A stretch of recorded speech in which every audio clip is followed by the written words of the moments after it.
பரிசுத்தமுள்ள எங்கள் நல்ல பிதாவே, தர்மையான ஆசீர்வதிக்கப்பட்ட அந்த நல்ல நாளுக்காக துதிக்கிறோம். நீங்கள் உயிர் தெழுந்த அந்த நாளுக்காக துதிக்கிறோம்.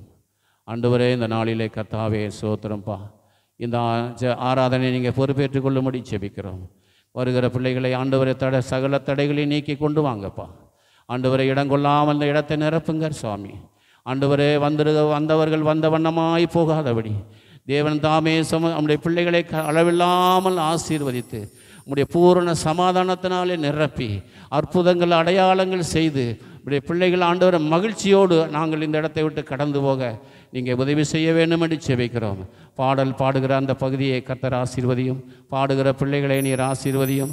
பிஎஸ் சிஸ்டத்தை ஆசீர்வதியும். அதை இயக்குகிற அருமையான ஆண்டவரே நம்முடைய பிள்ளையை ஆண்டவரை ஆசீர்வதியும். ஆண்டவரே, கீபோர்டை ஆசீர்வதியும். மின்சாரத்தை பொறுப்பேற்றுக் கொள்ளும் ஆண்டவரே.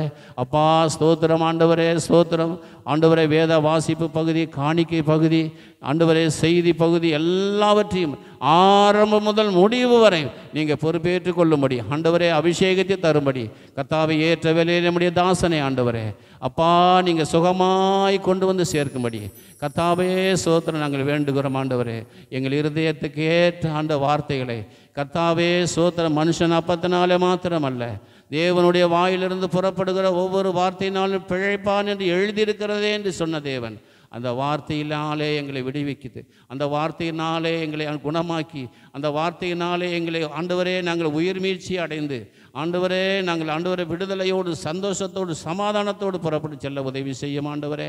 இந்த நாளிலே இந்த தீவுகளில் நடக்கிற எல்லா ஆராதனையும் கர்த்தர் பொறுப்பேற்றுக் கொள்ளும்படி ஆசீர்வதித்து தரும்படி முடிய ஜனங்களை கர்த்தாவே நீங்கள் ஆண்டவரே ஸ்தோத்திரம் ஆண்டவரே ஏராளமாய் கூட்டி சேர்க்கும்படி அற்புத அடையாளங்கள் செய்யும்படி கர்த்தாவே ஸ்தோத்திரம் வசனத்தை உறுதிப்படுத்தும்படி ஜெபிக்கிறோம் கர்த்தாவே. ஹல்லேலூயா, ஹல்லேலூயா, ஹல்லேலூயா. ஆண்டவரே ஸ்தோத்திரம், நீங்கள் அப்படி செய்கிறதுக்காக நன்றி. இயேசு கிறிஸ்துவின் நாமத்தில் ஜெபிக்கிறோம் பிதாவே, ஆமென். மகிமை மாட்சிமை நிறைந்தவரே மகிழ்வுடன் தொழுதிடுவோம். மகிமை மாட்சிமை நிறைந்தவரே மகிழ்வுடன் தொழுதிடுவோம். பரிசுத்த தேவனாம் இயேசுவை பணிந்தே தொழுவோம். பரிசுத்த தேவனாம் இயேசுவை பணிந்தே தொழுவோம். மகிமை மாட்சிமை நிறைந்தவரே மகிழ்வுடன் தொழுதிடுவோம். மகிமை மாட்சிமை நிறைந்தவரே மகிழ்வுடன் தொழுதிடுவோம். உன்னத தேவன் நீரே, ஞானம் நிறைந்தவரே. உன்னத தேவன் நீரே, ஞானம் நிறைந்தவரே. முழங்கால் யாவுமே பாரில் முடங்கிடுதே. முழங்கால் யாவுமே பாரில் மடங்கிடுதே. உயர்ந்தவரே சிறந்தவரே என்றும் தொழுதிடுவோம். உயர்ந்தவரே சிறந்தவரே என்றும் தொழுதிடுவோம். மகிமை மாட்சிமை நிறைந்தவரே மகிழ்வுடன் தொழுதிடுவோம். மகிமை மாட்சிமை நிறைந்தவரே மகிழ்வுடன் தொழுதிடுவோம். ஒருவரும் சேரா ஒளியில் வாசம் செய்பவரே. ஒருவரும்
தொழுதிடுவோம். உயர்ந்தவரே சிறந்தவரே என்றும் தொழுதிடுவோம். மகிமை மாட்சிமை நிறைந்தவரே மகிழ்வுடன் தொழுதிடுவோம். மகிமை மாட்சிமை நிறைந்தவரே மகிழ்வுடன் தொழுதிடுவோம். ஒருவரும் சேரா ஒளியில் வாசம் செய்பவரே, ஒருவரும் சேரா ஒளியில் வாசம் செய்பவரே, ஒளியினை தந்துமே இதயத்தில் வாசம் செய்யும். ஒளியினை தந்துமே இதயத்தில் வாசம் செய்யும். ஒளி நிறைவே அருள் நிறைவே என்றும் தொழுதிடுவோம். ஒளி நிறைவே அருள் நிறைவே என்றும் தொழுதிடுவோம். மகிமை மாட்சிமை நிறைந்தவரே மகிழ்வுடன் தொழுதிடுவோம். மகிமை மாட்சிமை நிறைந்தவரே மகிழ்வுடன் தொழுதிடுவோம். பரிசுத்த தேவனாம் இயேசுவை பணிந்தே தொழுகுவோம். பரிசுத்த தேவனாம் இயேசுவை பணிந்தே தொழுகுவோம். மகிமை மாட்சிமை நிறைந்தவரே மகிழ்வுடன் தொழுதிடுவோம். எல்லாரும் உற்சாகமாய் மகிமை மாட்சிமை நிறைந்தவரே மகிழ்வுடன் தொழுதிடுவோம். ஹல்லேலூயா ஹல்லேலூயா ஹல்லேலூயா. ஹல்லேலூயா. இந்த நேரத்தில் நான் சிறிது நேரம் இந்த தேவனுடைய வார்த்தையை நாம் கேட்க போகிறோம். எல்லா கண்களையும் நாம் ஜெபிக்கலாமா? கண்கள் விட நாம் ஜெபிக்கலாம். நல்ல பிதாவே, இந்த அருமையான காலை வேளைக்காக உமக்கு நன்றி செலுத்துகிறோம். இந்த ஜூன் மாதத்தின் 2வது ஞாயிற்றுக்கிழமையில் கூட எங்களை கொண்டு வந்து சேர்த்தமைக்காக உமக்கு ஸ்தோத்திரம். கால சூழ்நிலைகள் விதமாக இருக்கும்பொழுது கூட ஆண்டவரே எங்கள் இந்த நாளில் ஆண்டவரை கொண்டு வந்து சேர்த்தமைக்காக உமக்கு ஸ்தோத்திரம். இந்த நேரத்தில் ஆண்டவரே சில நேரமுடைய வார்த்தைகளை தியானிக்கும் போது அடியார்களோடு நீர் பேசுவீராக. பேசுகிறவர்கள் நீங்கள் அல்ல, உங்கள் பிதாவின் ஆவியானவர்களிருந்து பேசுவார் என்று சொல்லப்பட்டது போல அந்த வார்த்தையின் பிரகாரம் எங்களோடு நீர் பேசுவீராக. நீர் பேசும் நாங்கள் கேட்கிறோம். இயேசு கிறிஸ்துவின் நாமத்தினால் ஜெபிக்கிறோம் நல்ல பிதாவே, ஆமென். அல்லேலூயா. இந்த நாளிலும் நம் தேவன் வல்லவர் என்ற தலைப்பில் உங்களோடு கூட நான் பேச விரும்புகிறேன். நம் தேவன் வல்லவர். அல்லேலூயா. அந்த தலைப்பில் உங்களோடு நான் பேச விரும்புகிறேன். வாசிக்கலாம். யோபுக்கு எழுதின புஸ்தகம் 42ஆம் அதிகாரம் 2ஆம் வசனத்தை ஒருவர் வாசிக்கலாம்.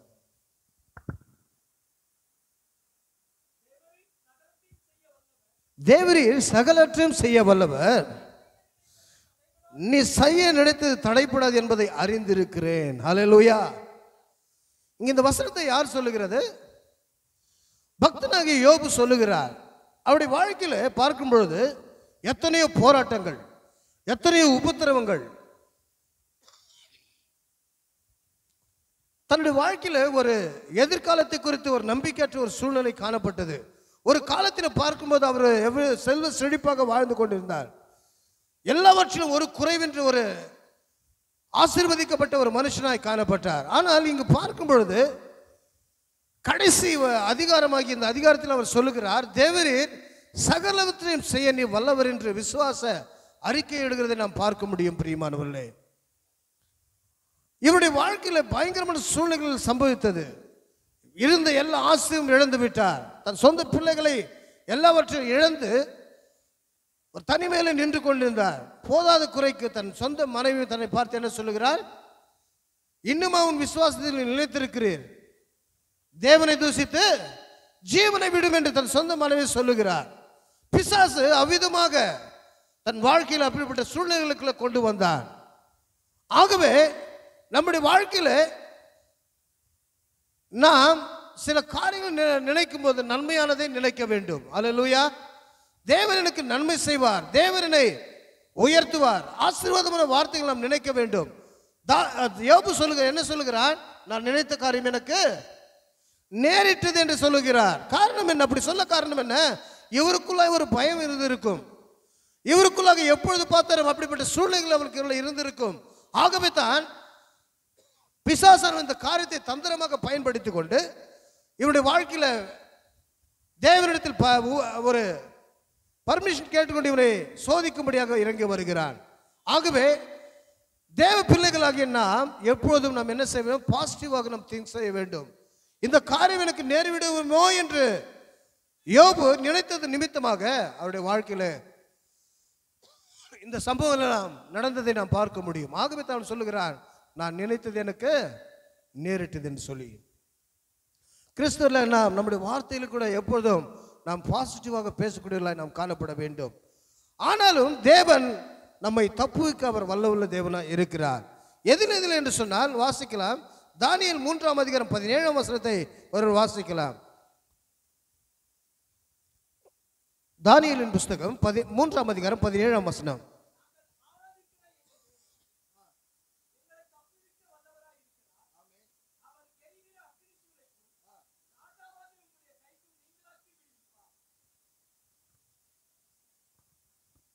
இங்கு சாத்ராக், மேஷாக், ஆபேத்நேகோ என்ற 3 எபிரே அல்லது யூதருடைய பிள்ளைகளை நாம் இங்கு பார்க்க முடியும், வாலிபர்களை பார்க்க முடியும். இவர்கள் என்ன சொல்லுகிறார்கள்? இவர்கள் பாபிலோன் மாகாணத்தில் வசித்துக் கொண்டிருக்கிறார்கள். அந்த சாத்ராக், மேஷாக், ஆபேத்நேகோ என்ற இந்த வாலிபர்கள் அங்கு அடிமைகளாக கொண்டு செல்லப்படுகிற ஒரு வாலிபர்களாய் காணப்படுகிறார்கள். அந்த வாலிபர் அந்த தேசத்தில் ஒரு சட்டம் போடப்படுகிறது. என்ன சட்டம்? அவர்கள் உருவாக்கின அல்லது அவர்கள் நிறுவின அந்த பொற்சிலையை வணங்க வேண்டும் என்று ஒரு கட்டளை பிறக்கிறது ராஜாவினாலே.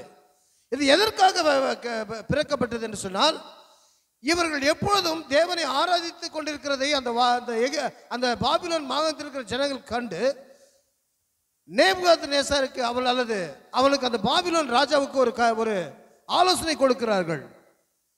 ஆண்டவரே, ராஜாவே, நாம் என்ன செய்ய வேண்டும்? ஒரு பொற்சிலை உருவாக்க வேண்டும். அதை இந்த தேசத்தில் ஒவ்வொருவரும், உம்முடைய ராஜ்யத்தின் கீழ் இருக்கிற யாவரும் அதை வணங்க வேண்டும் என்று சொல்லி ஒரு கட்டளை பெற்றுக் கொண்டார். எதற்காக என்று சொன்னால், இந்த இஸ்ரவேல் தேசத்திலிருந்து வந்த இந்த வாலிபர்களாகிய சாத்ராக், மேஷாக், ஆபேத்நேகோ இந்த வாலிபர்கள் என்ன செய்கிறார்கள்? அந்த சிலையை வணங்கவில்லை அல்லது அவருடைய கட்டுப்பாடுகளுக்கு அவர்கள் கீழ்ப்படியவில்லை. அந்த நிமித்தமாக இப்படிப்பட்ட ஒரு தந்திரமான காரியங்கள் அவருடைய தேசத்தில் செய்கிறார்கள். செய்தது நிமித்தமாக சரி, ராஜாவும் இந்த ஜனங்கள் சொல்லுகிற காரியத்துக்கு தன்னை அர்ப்பணித்து விட்டு இந்த காரியத்தை செய்கிறார். இவ்விதமான சூழ்நிலையிலே இந்த 3 வாலிபர்கள் வணங்கவில்லை என்று சொல்லி யாரிடத்தில் போய் பிரார்த்தனை பண்ணுகிறார்கள்? அந்த ராஜாவினிடத்தில் போய் சொல்லுகிறார்கள், ராஜாவே, நீ வைத்த அந்த பொற்சிலையை இவர்கள் வணங்க மாட்டார்கள் என்று சொல்லி அந்த இடத்தில் போய் அவர்கள் என்ன செய்கிறார்கள்? அவர்கள் மீது ஒரு குறை சொல்லுகிறார்கள். அந்த வாசனத்தை நான் வாசிக்கும்போது 16ஆம் வசனத்தை வாசிக்கும்போது, தானியேல் 3:16,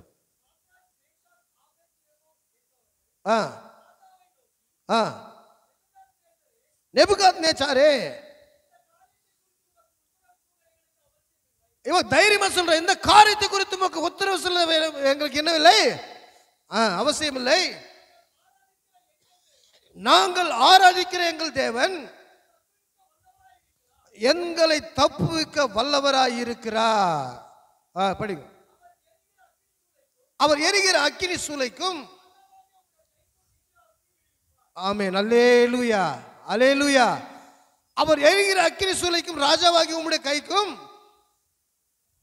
நீங்களாக்கி எங்களை விடுவிப்பார், தப்புவிப்பார் என்று சொல்கிறார். ஒருவேளை படிங்க தொடர்ந்து.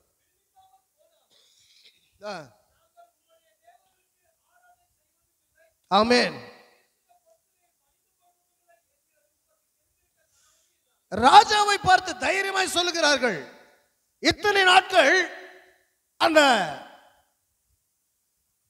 மாகாணத்தில் உள்ள ஜனங்களுக்கு இவர்கள் பதில் சொல்லிக் கொண்டிருந்தார்கள்.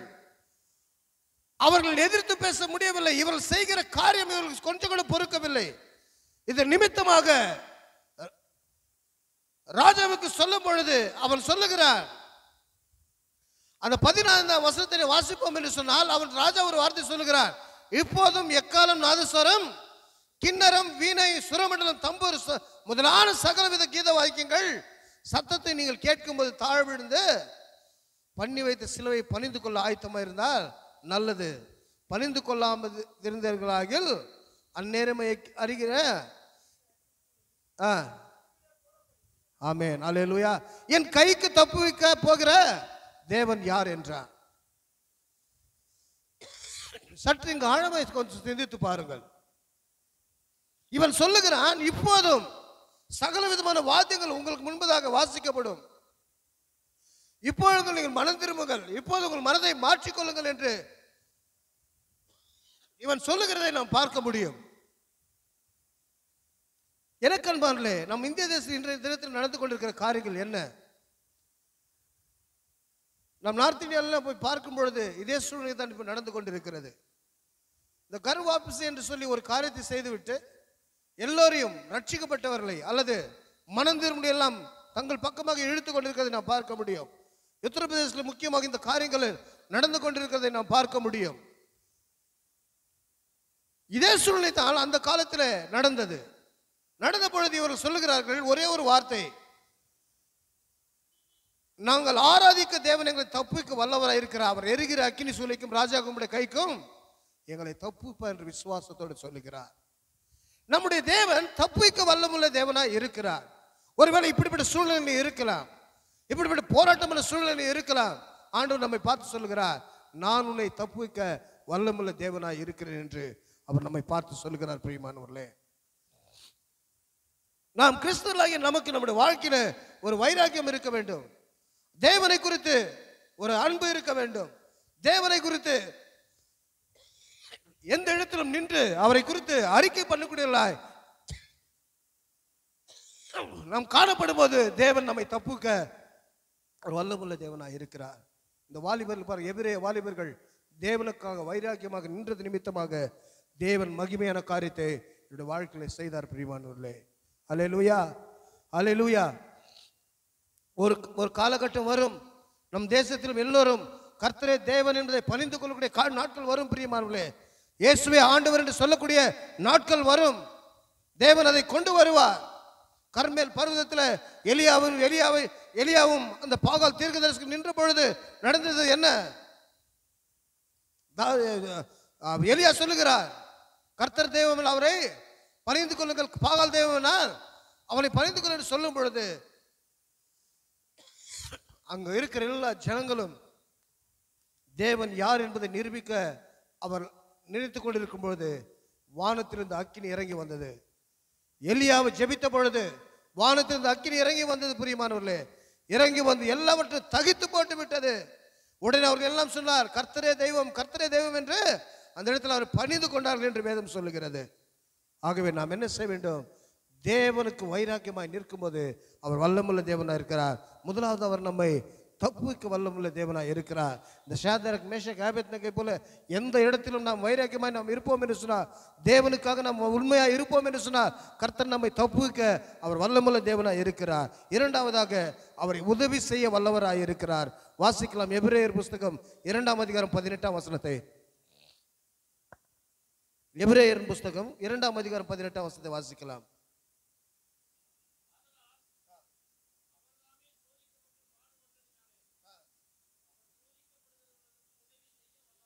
ஆமென் அல்லேலூயா.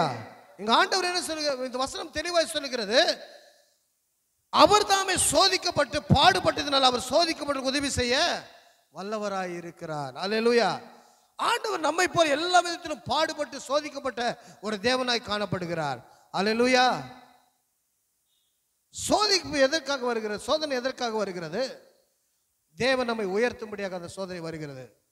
சில சமயங்கள் பிசாசு நம்மை சோதிப்பான், சில சமயங்கள் தேவனே நம்மை சோதிக்கிறவராய் காணப்படுவார். எதற்காக என்று சொன்னால், என் பிள்ளைகள் விசுவாசத்தை விட்டு விலகி போவார்களா அல்லது என்னை உறுதியாய் பற்றி கொள்வார்கள் என்று சொல்லி சோதித்து பார்ப்பார். அல்லேலூயா. ஆகவே வசனம் சொல்லுகிறது, உபத்திரப்பட்டவனுடைய உபத்திரத்தை கர்த்தர் அற்பமாயினாமலும் தாம் நோக்கி கூப்பிடும்போது கர்த்தர் அவனுக்கு செவி கொடுக்கிறார் என்று வேதம் சொல்லுகிறது. அல்லேலூயா அல்லேலூயா. ஆகவே தான் அவர் தாமே சோதிக்கப்பட்டதினாலே, பாடுபட்டதினாலே அவர் சோதிக்கப்படுவதற்கு உதவி செய்ய வல்லமுள்ளவராய் இருக்கிறார். அல்லேலூயா. வாசிக்கலாம். 1 கொரிந்தியர் 10:13 10:13 1 கொரிந்தியர் புஸ்தகம் 10:13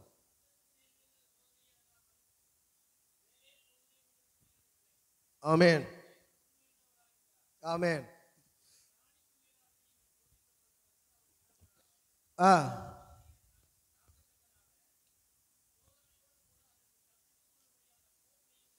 அல்லேலூயா. பாருங்க எவ்வளவு அருமையான ஒரு வார்த்தை இது. என்ன சொல்லப்பட்டிருக்குது இங்க? இந்த வசனம் என்ன சொல்லுகிறது?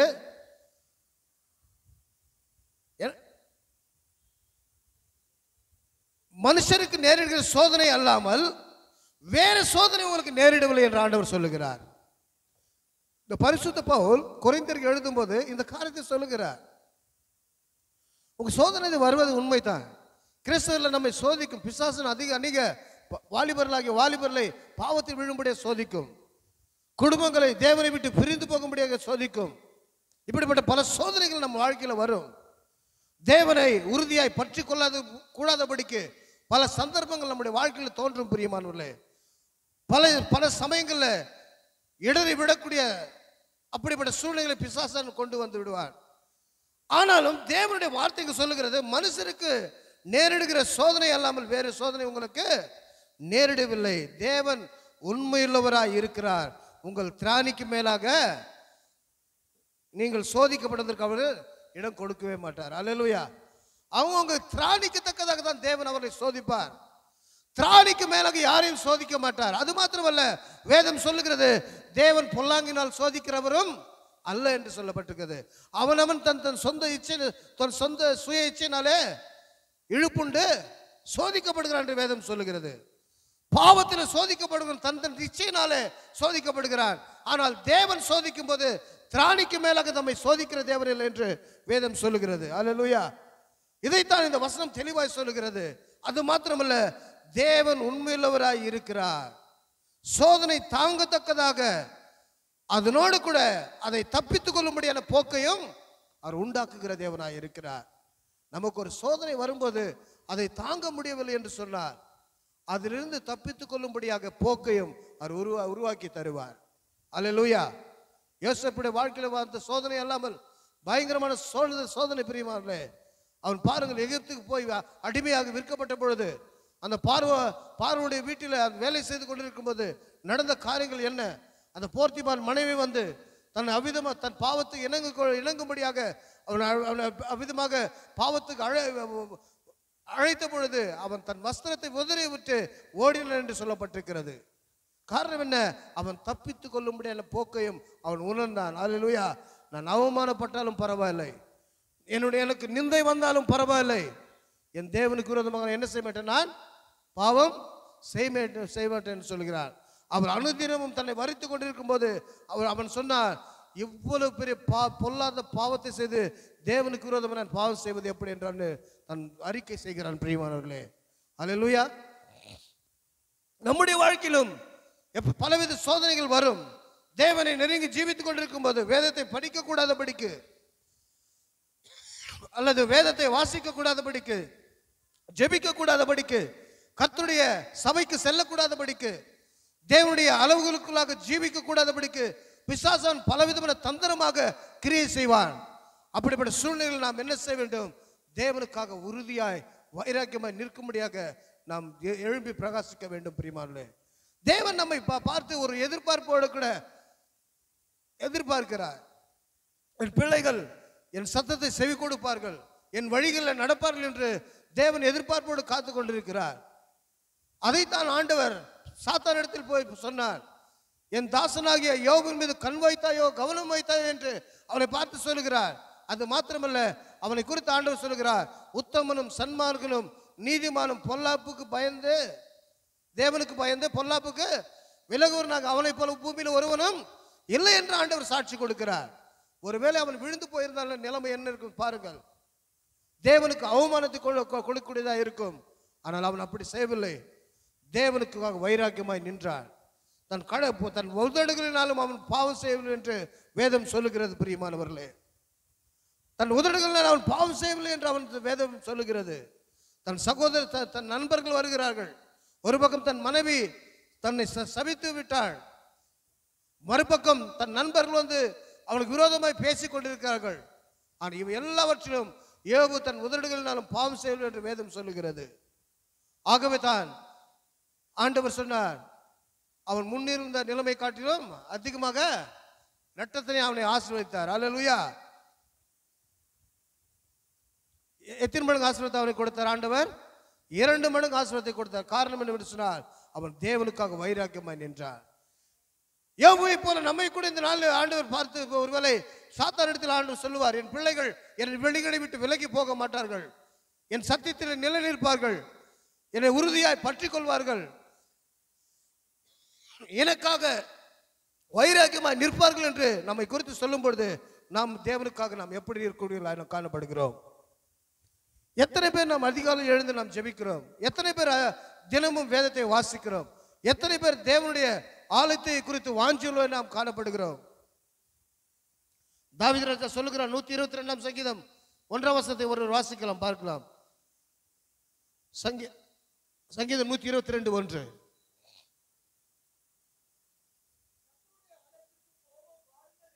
கர்த்தருடைய ஆலயத்துக்கு போவோம் வாருங்கள் என்று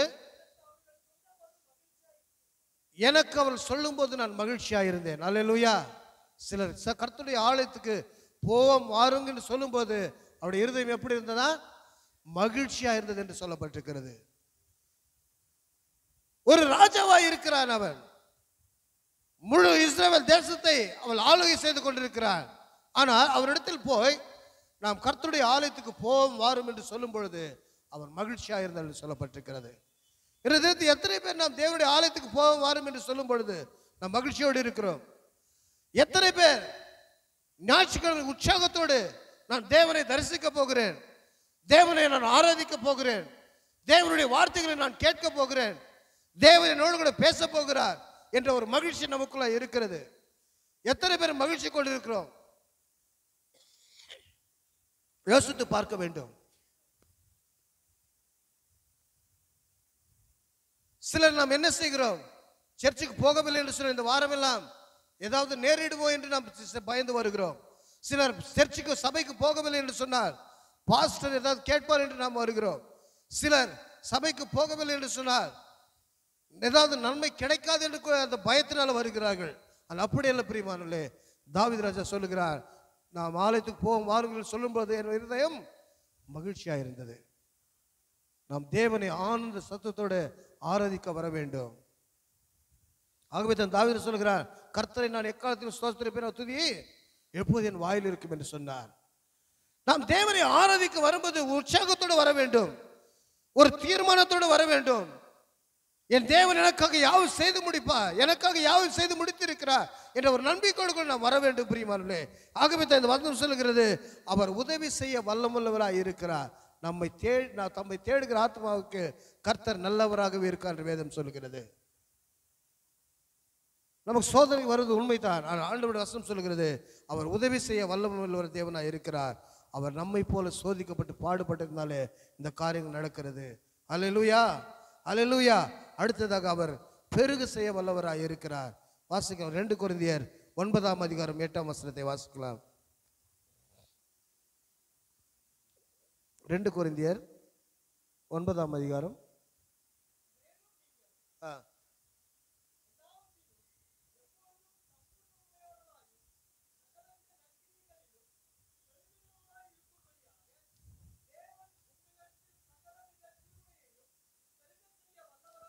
ஆண்டவருடைய வசனம் சொல்லுகிறது, தேவனுடைய சகலவித கிருபையும் பெருக செய்ய வல்லவராய் இருக்கிறார். அல்லேலூயா. எதற்காக அப்படி ஆண்டவர் செய்கிறார்? நீங்கள் எல்லாவற்றிலும் எப்போதும் சம்பூர்ணம் அடைவர்களாயும் சகலவித நற்கிரையிலும் பெருகுவர்களாயும் இருக்கும்படியாக தேவன் உங்களிடத்தில் சகலவித கிருபையும் பெருக செய்ய வல்லவராய் இருக்கிறார். அப்படி என்று சொன்னால் நாம் எல்லாவற்றிலும் சம்பூர்ணமடையமாய் இருக்க வேண்டும் என்பது தேவனுடைய திட்டமாய் இருக்கிறது.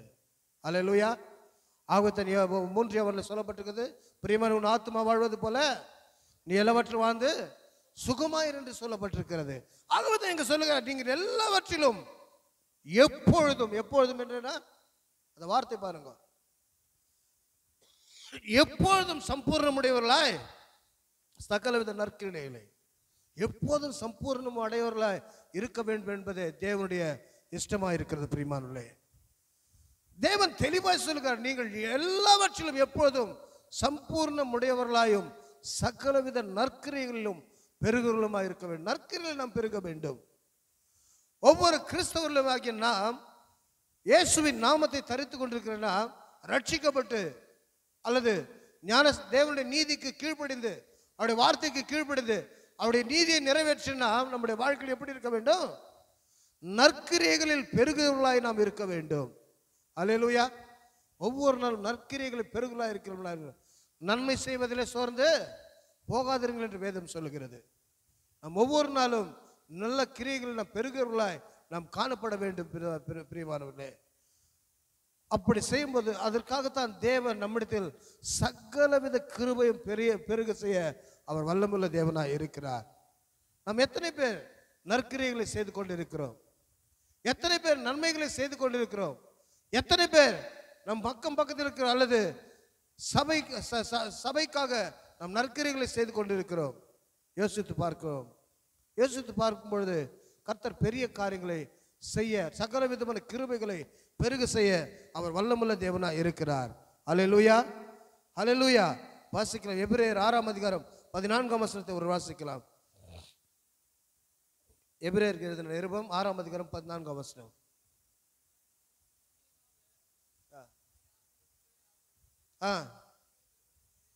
ஆமென். நிச்சயமாகவே நான் உன்னை ஆசீர்வதித்து உன்னை பெருக பண்ணுவேன் என்று ஆண்டவர் சொல்லுகிறார். அல்லேலூயா. அவருடைய வாக்குத்தத்தங்கள் ஒருபோதும் பொய் உரையாதது. அவருடைய வாக்குத்தத்தங்கள் ஒருபோதும் அவர் பொய் சொல்லாதது. பிரியமானவர்களே, அவர் சொல்லாகும், அவர் கட்டளையிட நிற்கும் என்று வேதம் சொல்லுகிறது. ஆகவே அவர் சொல்லியிருக்கிறார். என்ன சொல்லுகிறார்? நிச்சயமாகவே நான் உன்னை ஆசீர்வதித்து உன்னை பெருக பண்ணுவேன். இந்த வாக்குத்தத்தங்களை எல்லாம் நாம் பிடித்துக்கொண்டு நாம் ஜெபிக்க வேண்டும். பிரியமானவர்களே, ஆண்டவர் இவ்விதமாக நீ சொல்லியிருக்கிறீரே, இவ்விதமாக வாக்குத்தத்தத்தை கொடுத்திருக்கிறே, நான் உன்னை ஆசீர்வதித்து உன் நிச்சயமா பெருக பண்ணுவேன் என்று சொல்லியிருக்கிறேன். ஆகவே நீர் என்னை ஆசீர்வதியும் ஆண்டவரே, என்னை பெருக செய்யும் ஆண்டவரே என்று நாம் ஜெபிக்கக்கூடிய நாம் காணப்பட வேண்டும். ஒவ்வொரு நாளும் நாம் ஜெபிக்க வேண்டும். வாக்குத்தத்தங்களை பிடித்துக்கொண்டு நாம் ஜெபிக்க வேண்டும். பிரியமானவர்களே, நம்முடைய தேவன் நம்மை பெருக செய்ய வல்லவராக இருக்கிறார். அப்படி என்று சொல்லும்போது நாம் பெருக செய்ய வல்லவராக இருக்கிறது சொல்லி நாம் அமைதியாக இருக்கக்கூடாது. ஒவ்வொரு நாளும் அவருடைய வாக்குத்தத்தங்களை பிடித்துக்கொண்டு நாம் அதிகமாய் நாம் ஜெபிக்க வேண்டும். அதிகமாய் அவருடைய பாதத்தில் அமர்ந்திருக்க வேண்டும். அதிகமாய் அவருடைய சமூகத்தை நாடி தேடி ஓடி அவரை ஆராதித்துக் கொண்டிருக்க வேண்டும். அப்பொழுது நம்முடைய வாழ்க்கையில சகல விதமான கிருபைகளை பெருக செய்ய அவர் வல்லமுள்ள தேவனாய் இருக்கிறார். அல்லேலூயா, அல்லேலூயா. அநேகருடைய ஸ்தோத்திரத்தினாலே கிருபை பெருகும் என்று சொல்லப்பட்டிருக்கிறது. நாம் கூடி வந்து ஆண்டவரை ஸ்தோத்தரிக்க வேண்டும். அநேகர் அவரை ஸ்தோத்தரிக்க அல்லது உன் வாழ்க்கையில் தனிப்பட்ட வாழ்க்கையில ஆண்டவர்களுக்கு செய்த நன்மைகளை நீ நினைத்து அவரை துதித்து ஆராதித்துக் கொண்டிருக்கும் போது உன் வாழ்க்கையில் கிருபை பெருகிறதை நீ பார்க்க முடியும். அந்த கிருபை தான் நம்மை நித்தியத்தை வரைக்கும் நடத்துகிறதா இருக்கிறது. அல்லேலூயா, அல்லேலூயா. ஜீவனை பார்க்கும் கிருபை நல்லது என்று தாவீது சொல்லுகிறார். ஆகவே அந்த கிருபை நாம் நம்முடைய வாழ்க்கையில பெருக வேண்டும் என்று சொன்னால் தேவன் செய்த நன்மைகளை ஒவ்வொரு நாள் நாம் சொல்லி நாம் துதிக்க வேண்டும். பிரியமானவர்களே, உலகத்தில் எத்தனை பேர் நேற்றிருந்தவர்கள் இன்றைக்கு இல்லை. எத்தனை பேர் பலவிதமான ஆபத்துகள் விபத்துகளிலும் மருத்துவமனையில் கிடைக்கிறார்கள். ஆனால் தேவன் நம்மை நேசித்து நமக்கு ஜீவனை கொடுத்து நம்முடைய கிருபையினால் இதுவரைக்கும் வழி நடத்தி கொண்டு வருகிறார். நாம் யோசித்து பார்க்க வேண்டும். நாம் ஒவ்வொரு நாளும் அதை நினைக்க வேண்டும். நாம் நிற்பதும் நிர்மூலமாக இருப்பது தேவனுடைய கிருபை என்று வேதம் சொல்லுகிறது. அந்த கிருபை நாம் பற்றி கொள்ளக்கூடிய நாம் காணப்படுகிறோம். சிலர் கிருபையை உதாசீனப்படுத்தினார்கள் என்று சொல்லப்பட்டிருக்கிறது. நாம் அப்படி செய்யக்கூடாது. தேவனுக்காக நாம் எழுப்பி பிரகாசிக்க வேண்டும். அவருடைய வார்த்தைகளை நாம் சொல்லி துதிக்க வேண்டும். பிரியமானவர்களே, நமக்கு கொடுத்த வாக்குத்தத்தங்கள் எத்தனை பேர் இதுவரைக்கும் நாம் சொல்லி அறிக்கை பண்ணி நாம் ஜெபித்திருக்கிறோம்? எத்தனை பேர் அறிக்கை செய்திருக்கிறோம்? இந்த வருடத்தில் கொடுக்கப்பட்ட வாக்குத்தத்தத்தை எத்தனை பேர் தினமும் நாம் ஜெபித்திருக்கிறோம்? நாம் யோசித்து பார்க்க வேண்டும். அவர் கர்த்தர் பெரிய காரியங்களை செய்ய, அவர் கிருபை பெருக பண்ண அவர் வல்லமுள்ள தேவனாய் இருக்கிறார். அல்லேலூயா, அல்லேலூயா. ஆகவே அந்த கிருபை நாம் பெற்றுக்கொள்ள வேண்டும் என்று சொன்னால் நாம் இரவும் பகலும் தேவனை ஸ்தோத்தரிக்கக்கூடியவர்களாய் நாம் காணப்பட வேண்டும். அவர் செய்த நன்மைகளை சொல்லி சொல்லி துதிக்கூடியவர்களாய் நாம் காணப்பட வேண்டும். அவர் செய்த எல்லா நன்மைகளுக்காக உபகாரங்களுக்காக அவர் இரவும் பகலும் நாம் துதிக்க வேண்டும். பிரியமானவர்களே, அல்லேலூயா, அல்லேலூயா. தாவீது சொல்லுகிறார், நான் நடுஜாமத்தில் எழுந்து அவருடைய நன்மை நிமித்தம் நான் துதிக்கிறேன் என்று வேதம் சொல்லுகிறது. அல்லேலூயா. ஆகவே நம்முடைய வாழ்க்கையில அப்படிப்பட்ட கிருபையை அவர் பெருக செய்ய வல்லவராய் இருக்கிறார். ஆதியாகமம் 13ஆம் அதிகாரம் 6ஆம் வசனத்தை வாசிக்கலாம்.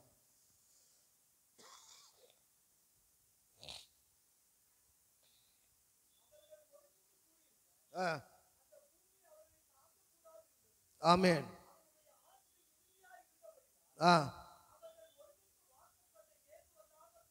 ஆமென். இங்கு பார்க்கும்போது யாரை குறித்து சொல்லப்பட்டிருக்கிறது? ஆபிரகாமையும் லோத்தை குறித்து சொல்லப்பட்டிருக்கிறது. தேவனுடைய வார்த்தைக்கு கீழ்ப்படிந்து எங்க வந்தார்? அவர் தன் சொந்த தேசத்தையும் தன் தகப்பன் வீட்டை விட்டு வெளியே வந்தார்.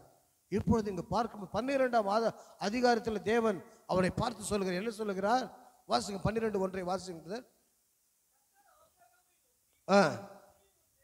நீ தேசத்தையும்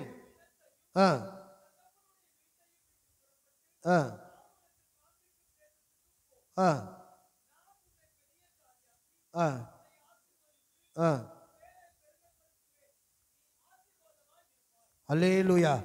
ஆண்டவர் ஆபிரகாமை பார்த்து சொல்லுகிற ஒரு அருமையான ஒரு வார்த்தை சொல்லுகிறார். நீ உன் தேசத்தையும் உன் இனத்தையும் விட்டு உன் தகப்பன் வீட்டையும் விட்டு புறப்பட்டு நான் காண்பிக்கும் தேசத்துக்கு போய் என்று அவன் கீழ்ப்படுகிறான். அவர் அழைக்கும் போது அவருக்கு எத்தனை வயது? 75 வயது.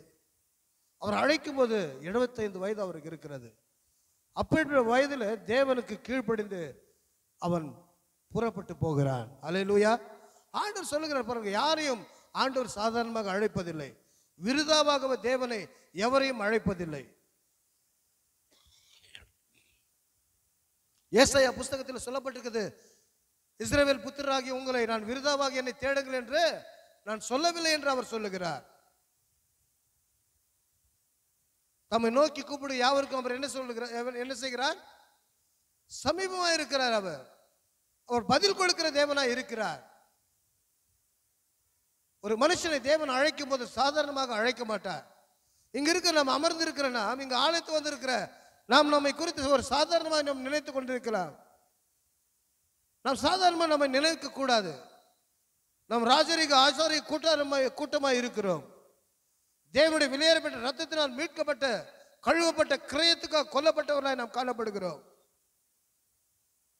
தேவன் எந்த மனுஷனையும் அல்லது எந்த மனுஷையும் தேவன் விருதாவாக அழைப்பதில்லை. பிரியமானவர்களே, ஒரு நோக்கத்தோடு அழைக்கிறார். ஒரு திட்டத்தோடு கூட தேவன் அழைக்கிறார். அவருடைய வாழ்க்கையில ஒரு தீர்மானத்தோடு கொடுத்தார் தேவன் அவரை ஒரு நோக்கத்துக்கு என்று தேவன் அழைக்கிறார். அதை புரிந்து கொள்ளாத நிமித்தமாகத்தான் பல சமயங்கள் நம்முடைய வாழ்க்கையில தோல்விகளும் பலவிதமான கஷ்டங்களும் பலவிதமான நஷ்டங்கள் ஏற்படுகிறது. ஆனால் இந்த ஆபிரகாமை பார்க்கும் பொழுது அவர் சொன்ன வார்த்தைக்கு கீழ்ப்படிந்து அவர் புறப்பட்டு போகிறார். அதுக்கு ஆண்டவர் சொல்ல பாருங்க, அவர் முதலாவது அவனை பார்த்து சொல்லுகிறார், நான் உன்னை பெரிய ஜாதியாக்கி உன்னை ஆசீர்வதித்து உன் பேரை பெருமைப்படுத்துவேன். அவனுக்கு சந்ததியே கிடையாது. அவனுக்கு ஆங்கிலத்தில் சொல்லப்படுது, I will make great nation. Hallelujah. Actually இந்த தமிழ் மொழிபெயர்ப்புல இந்த ஜாதி என்று எழுதப்பட்டு அப்படியே எப்படி எழுத வேண்டும் என்று சொன்னால், நான் உன்னை பெரிய தேசமாக்குவேன் என்று எழுதியிருக்க வேண்டும். ஆண்டவர் சொல்லுகிறார், உன்னை பெரிய ஜாதியாக்கி உன் பேரை பெருமைப்படுத்துவேன் என்று சொல்லுகிறார். இந்த காலகட்டத்தில் உலகத்தில் எந்த மனுஷனை பார்க்கும் பொழுது கூட எதற்காக ஓடிக்கொண்டிருக்கார்கள்? பேருக்காகவும் புகழுக்காகவும் ஓடிக்கொண்டிருக்கிறார்கள்.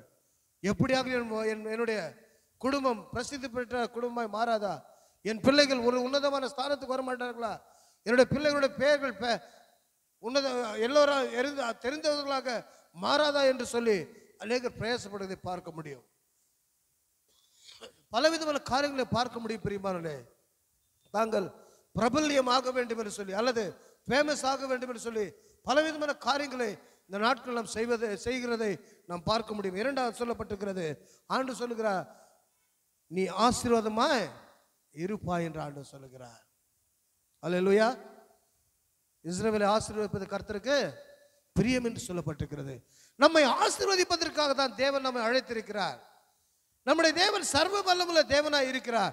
அந்த 13ஆம் வசனத்தை 13ஆம் அதிகாரத்தில் நான் வாசித்த வண்ணது போல 13ஆம் அதிகாரம் 6ஆம் வசனத்தை வாசித்த வண்ணமாக அவர்களுடைய பூமி தாங்கக்கூடியதாக இருந்தது என்று சொல்லப்பட்டிருக்கிறது. அப்படிப்பட்ட ஆசீர்வாதத்தை தேவன் கொடுக்க அவர் வல்லமுள்ள தேவனாய் இருக்கிறார். அது மாத்திரமல்ல, ஆண்டு சொல்கிறார், உன்னை ஆசீர்வதிக்கிறவர்களை நான் ஆசீர்வதி, உன்னை சபிக்கிறவர்களை சபிப்பேன். அதுதான் தேவனுடைய பிள்ளைகளுக்குடைய பெரிய ஒரு ஸ்லாக்கியம். எனக்கு அன்பானவர்களே, நாம் நம்முடைய வாழ்க்கையில நம்மை தேவன் நம்மை ஆசீர்வாதத்துக்கு அழைத்திருக்கார் என்பதை அந்த எண்ணம் வருகிற வரைக்கும் நாம் தாழ்ந்த நிலைமை தான் இருந்து கொண்டு இருப்போம்.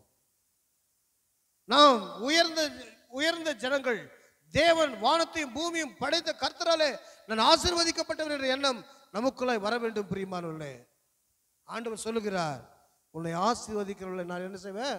ஆசீர்வதிப்பேன் என்று சொல்லுகிறார்.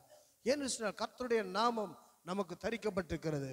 கர்த்தருடைய நாமம் தரிக்கப்பட்டிருக்கிறது. இந்த தேவனை தெய்வமாக கொள்ளுகிற ஜனமும் ஜாதியும் பாக்கியம் உள்ளது என்று வேதம் சொல்லுகிறது. அல்லேலூயா, அல்லேலூயா. ஆகவே அவர் சொல்லுகிறார், உன்னை ஆசீர்வதிக்கிறவர்களை நான் ஆசீர்வதிப்பேன். ஒருவேளை அவர் சபித்தார்கள் என்று சொன்னால் நீ அல்ல, நானே அவர்களை சபிப்பேன் என்று ஆண்டவர் சொல்லுகிறார். அல்லேலூயா. நமக்கு விரோதமாக எழும்புகிறவர்களுக்கு நாம் போய் பார்த்து கொண்டிருக்க வேண்டிய அவசியம் இல்லை.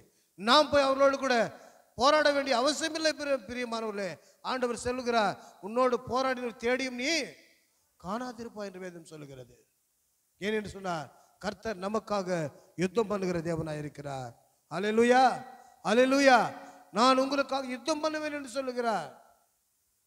இப்போ வாசிக்கலாம், யாத்திராகமம் 14ஆம் அதிகாரம் 14ஆம் வசனத்தை வாசிக்கலாம். The book of Exodus 14:14. கர்த்தர் உங்களுக்காக யுத்தம் பண்ணுவார், நீங்கள் சும்மா இருப்பீர்கள். அல்லேலூயா. ஆகவே ஆண்டு சொல்ல, உன்னை சபிக்கிறவர்களை நான் சபிப்பது மாத்திரமல்ல, ஆண்டோட வசனம் தெளிவாக சொல்லுகிறது, உங்களுக்கு விரோதமாக யாராவது யுத்தம் பண்ணுவார்கள் சொன்னால் அவர் யாருக்காக நமக்காக என்ன பண்ணுவார்? கர்த்தர் உங்களுக்காக யுத்தம் பண்ணுவார், சும்மா இருப்பார்கள். நீங்கள் அமர்ந்தது நானே தேவன் என்று அறிந்து கொள்ளுங்கள் என்று வேதம் சொல்லுகிறது. பாருங்க எவ்வளவு நல்ல தேவன். கர்த்தர் உங்களுக்காக யுத்தம் பண்ணுவார். நீங்க சும்மா நமக்கு விரோதமாக சத்துருக்கள் எழும்போது நம்ம எதுவும் பேசக்கூடாதுங்க. நாம் நன்மையை செய்து தீமையை அனுபவித்துக் கொண்டிருக்கும் போது சைலண்டா இருந்த போதும் அவர் நமக்காக யுத்தம் பண்ணுவார். அல்லேலூயா, அல்லேலூயா. தேவன் பயங்கரமான காரியங்கள் நமக்காக செய்வார். ஒரு மனுஷன் யுத்தம் பண்ணவே அவர் தாங்க முடியாது. ஆனால் தன் ஜனங்களுக்காக தேவன் யுத்தம் செய்கிறவராக இருக்கிறார். ஆண்டவர் சொல்லுகிறார், நீங்கள் சும்மா இருங்கள் என்று சொல்லுகிறார். நீங்கள் சும்மா இருப்பீர்கள் என்று யார் சொல்லுகிறது? மோசே தன் ஜனங்களுக்கு பார்த்து சொல்லுகிறார், கர்த்தர் உங்களுக்காக யுத்தம் பண்ணுவார். உனக்கு ஒருவேளை உன் குடும்பத்தை சுற்றிலும் உள்ளவர் உனக்கு விரோதமாக எழும்பியிருக்கலாம். அக்கம் பக்கத்தில் உனக்கு விரோதமாக எழும்பியிருக்கலாம். ஐயோ, அவமானத்தில் நிந்தையும் நான் வாழ்ந்து கொண்டிருக்கிறேனே, நான் எந்த தவறும் செய்யாமல் தீங்குகளை எல்லாம் நான் அனுபவித்துக் கொண்டிருக்கிறேனே, நான் விரும்பாத யுத்தங்கள் என்னை நோக்கி வந்து கொண்டிருக்கிறது, நான் என்ன செய்வது என்று புலம்பிக் கொண்டிருக்கலாம். யாரிடத்தில் போய் என் நீதியை சொல்வது, யாரிடத்தில் போய் என் நியாயத்தை சொல்வது, யாரும் ஏற்றுக்கொள்ள முடியாது என்று சொல்லி நீ அங்கலாய்த்துக் கொண்டிருக்கலாம். பிரியமானவர்களே, அந்த ஆண்டவர் சொல்லுகிறார், உங்களுக்காக நான் யுத்தம் பண்ணுவேன், நீங்கள் சும்மா இருப்பீர்கள் என்று ஆண்டவர் சொல்லுகிறார். அல்லேலூயா, அல்லேலூயா. ஆகவே தான் தாவீது சொல்லுகிறார், என் சத்துருக்களை பாதப்படி ஆக்கு போடு வரைக்கும் கர்த்தர் என்னோடு கூட சொன்னார் என்று சொல்லப்பட்டிருக்கிறது. அல்லேலூயா. ஆண்டவர் என்ன சொன்னார்? நம்முடைய பாதப்படி ஆக்கு போடு வரைக்கும் கர்த்தர் என்ன செய்வார்? நம் பட்சத்தில் அவர் இருப்பார் என்று வேதம் சொல்லுகிறது. அல்லேலூயா. ஆகவே பாருங்க, நாம் யுத்தம் பண்ண தேவையில்லை, ஆண்டவருடைய வசனம் சொல்லுகிறது. ஆகவே இங்கு பார்க்கும்போது அடுத்ததாக அவர் ஆபிரகாமை பார்த்து என்ன சொல்லுகிறார்? உன்னை சபிப்பேன், பூமியில் வம்சங்கள் எல்லாம் உனக்குள் ஆசீர்வதிக்கப்படும். அல்லேலூயா. உன் குடும்பமும் அல்லது யாருடைய குடும்பமாக இருக்கட்டும், ரட்சிக்கப்பட்டவர்களுக்குள்ளாகத்தான் அது ஆசீர்வதிக்கப்படும். அல்லேலூயா. உன்னை முன்மாதிரியாக அவர் தெரிந்து கொண்டிருக்கிறார். உன் குடும்பம் ஆசீர்வதிக்கப்பட வேண்டும் என்று சொன்னார், உன் மூலமாகத்தான் தேவன் அதை ஆசீர்வதிப்பார். அல்லேலூயா. பூமியில் உள்ள வம்சங்கள் எல்லாம் உனக்குள் ஆசீர்வதிக்கப்படும் என்று சொல்லுகிறார். அப்படி என்று சொன்னால் உன் குடும்பம் ஆசீர்வதிக்கப்பட வேண்டும் என்று சொன்னால் நீதான் அதற்கு மூல காரணமாக இருக்கிறாய். சிலர் நினைக்குவாங்க, என் குடும்பம் ஆசீர்வதிக்கப்படவே இல்லைன்னு சொல்லி, நீ சரியாகும் பொழுது அது ஆசீர்வதிக்கப்பட்டு விடும். அல்லேலூயா. ரட்சிக்கப்பட்ட நாம் அல்லது தேவனால் தெரிந்து கொள்ளப்பட்ட நாம் நம் குடும்பத்தில் நாம் ஆசீர்வாதமாய் மாறுகிற வரைக்கும் நம் குடும்பம் ஆசீர்வதிக்கப்படாது. தேவனுக்கு உண்மையாய் நாம் ஜீவிக்கிற வரைக்கும் அல்லது தேவனுக்கு உண்மையாய் ஒப்பு கொடுக்கிற வரைக்கும், தேவனுடைய வழிகளில் உத்தமமாய் நாம் நடக்கிற வரைக்கும் நம்மை கொண்டு தான் தேவன் குடும்பத்தை ஆசீர்வதிப்பார். நம்மை கொண்டு தான் தேசத்தை ஆசீர்வதிக்க முடியும். தேவனால் நம்மை கொண்டு தான் தேவன் சமுதாயத்தை ஆசீர்வதிக்க முடியும். நம்மை கொண்டு தான் நம்மை சுற்றியுள்ள தேவன் ஆசீர்வதிக்க முடியும். ஏன் என்று சொன்னார், ஆண்டவர் அதைத்தான் சொல்லுகிறார், பூமியில் உள்ள வம்சங்கள் உனக்குள் ஆசீர்வதிக்கப்படும் என்று சொல்லி. ஆனால் நாம் என்ன நினைத்துக் சில சமயங்களில் நமக்கு விரோதியாய் அவர்களை பார்த்து கொண்டிருக்கிறோம், நமக்கு எதிரிகளை நாம் பார்த்து கொண்டிருக்கிறோம்.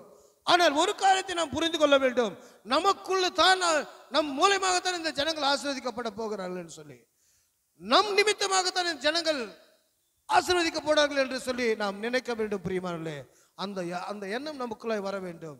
அப்போது அந்த எதிரிகளாய் பார்க்கக்கூடிய காரியங்கள் நம்மை விட்டு பிரிந்து போய்விடும்.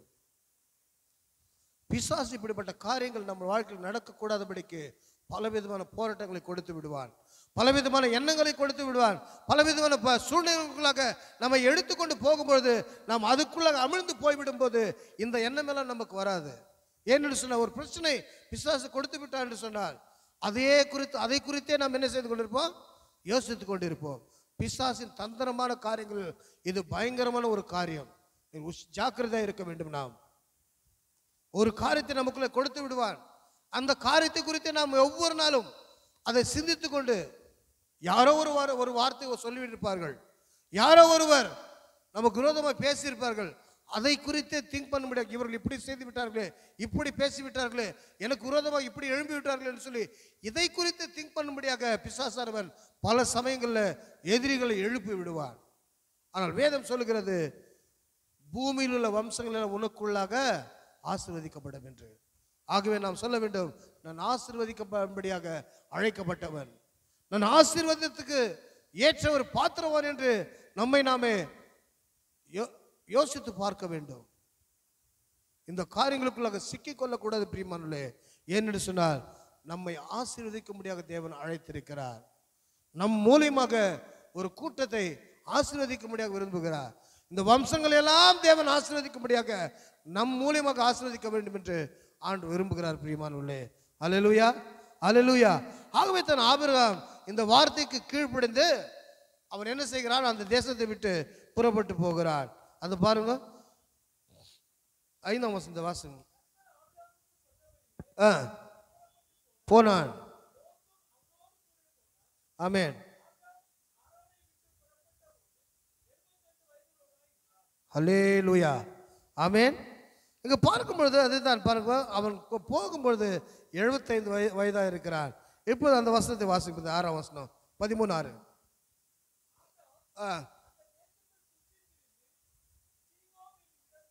இல்லை 13:6. அவர்கள் ஒருமித்து குடியிருக்க அந்த பூமி அவர்களை தாங்கக்கூடாது இருந்தது. அவருடைய ஆஸ்தி மிகுதியாக இருந்தபடி அவர்களை ஒருமித்து வாசம் பண்ண ஏதும் இல்லாமல் இருந்தது. ஒன்று பாரு, ஒருமித்து கூடி போறாங்க. ஆண்டவர் என்ன வாக்குத்தத்தம் கொடுத்தாரு, உன்னை ஆசீர்வதித்து உன்னை பெருகிடுச்சு. இப்போ ஆஸ்தி பெருகிடுச்சு. கூட இருந்த லோத்துக்கும் என்ன ஆயிடுச்சு இப்போ? அல்லேலூயா. ரட்சிக்கப்பட்ட நம் கூட அல்லது ரட்சிக்கப்பட்ட நாம் ஆசீர்வதிக்கப்பட்டவர்கள் நம் கூட யார் யார் இருக்கிறார்களோ அவர்கள் எல்லாம் போய் என்ன சேரும், தேவனுடைய ஆசீர்வாதம் போய் சேரும். இதே தான் இவன் லோத்து அவனை விடாமல் பற்றி கொண்டது நிமித்தமாக அவர் 2 பேரும் இடம் கொள்ளாது போகும்பட்டாக தேவன் அவர்களை ஆசீர்வதித்தார். அல்லேலூயா. அந்த பூமியை தாங்க முடியல. அப்போ எப்படி பாரு, கொஞ்ச நேரத்துக்குள்ளாக கீழ்ப்படிந்து வந்தது நிமித்தமாக ஆண்டவர் எப்படி செய்துவிட்டார், அவள் ஒருமித்து கூடியிருக்க அந்த பூமி அவர்களை தாங்கக்கூடாது இருந்தது என்று சொல்லப்பட்டிருக்கிறது. இந்த நாட்களில் பாருங்க, நம்ம சிறு சிறு காரியங்களுக்காக சின்ன ஆசீர்வாதங்களுக்காக நாம் எவ்வளவு துடித்து கொண்டிருக்கிறோம். ஆண்டவர் நம் அழைத்தது ஒரு நோக்கம் இருக்கிறது. எல்லாவற்றையும் கொடுக்க அவர் வல்லமுள்ள தேவனாக இருக்கிறார். ஆனால் ஆபிரகாம் வாழ்க்கையில் எப்போது நிறைவேற்றது? பல வருடங்கள் எடுத்துக்கொண்டது. பல வருடங்கள் எடுத்துக்கொண்டது. உடனே அவர் தேவனை அவனை ஆசீர்வதிக்கவில்லை. அவன் 75 வயதாக இருக்கும்போது நான் உன்னை பெரிய ஜாதியாக்குவேன் என்று சொன்னார். உனக்கு ஒரு பிள்ளை கொடுப்பேன் என்று சொன்னார். ஆனால் என்ன நடந்தது? 100 வயதில் தான் அவனுக்கு கிடைத்தது. இந்த சங்கதிகளாக நீங்கள் வாசித்துக் கொண்டு வருவீர்கள் என்று சொன்னால் ஆண்டவர் அவனை எவ்விதமாக எல்லாம் சோதிக்கிறார் என்பதையும் அவன் எப்படியெல்லாம் நடந்து கொண்டார் என்பதை குறித்து நாம் பார்க்க முடியும். பிரியமானவர்களே, அல்லேலூயா. அவனை அழைத்தது உண்மைதான். ஆண்டவர் அவனை நடத்தி கொண்டது உண்மைதான். ஆனால் அவன் ஒருபொழுதும் தேவனை கேள்வி கேட்கிறவனாக இல்லவே இல்லை. அல்லேலூயா. 25 வருடங்களாக அவன் நடந்து கொண்டு வருகிறான். ஒருபொழுதும் ஆண்டவரை பார்த்து அவன் என்ன செய்யவில்லை?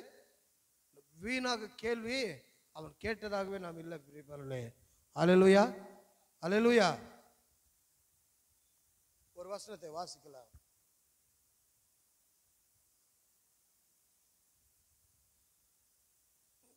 பத்தொன்பதாம் அதிகாரம் எடுத்துக்கொள்ளலாம். ஆபிரகாம் ஆதியாகமம் 19ஆம் அதிகாரம்.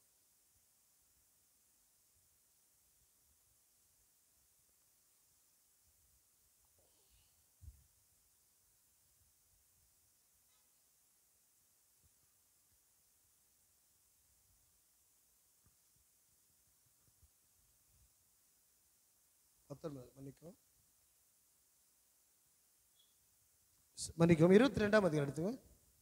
22ஆம் அதிகாரம் 1ஆம் வசனம். நடந்த பின்பு தேவன் ஆபிரகாமை சோதித்தார்.